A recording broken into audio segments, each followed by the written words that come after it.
Patan block मुख्यालय वनांचल कार्यालय सम्मुखें आज विभाग पक्षर एक चारा विक्रय केन्द्र उद्घाटित होइछि। उद्घाटन पर्व में पाटण बीडीओ मानस कुमार दंडपाट, अतिरिक्त तहसीलदार रविशंकर हेम्ब्रम और पाटण थानाधिकारी किरण प्रसाद साहू यहां मिलित भाव उद्घाटन करथिले। पाटण वनपाल निरंजन सेठी और वनरक्षी जाज्ञा सेनी गोसायत कार्यक्रम परिचालना करथिले।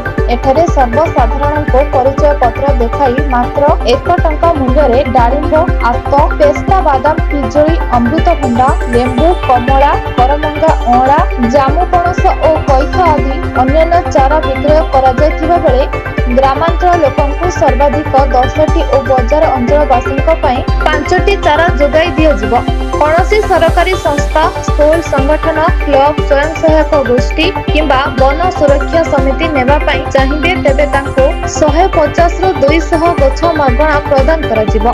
बेसरकारी अनुष्ठानक पई प्रत्येक चारार मूल्य 70 टंका लेखाएं मूल्य दे चारा नै पारिबे बोली वनपाल निरंजन सेठी सूचना दैछन्ति। केन्दुझर जिल्लारू दशरथ बारिकଙ୍କ रिपोर्ट, ब्लैक न्यूज ओडिया।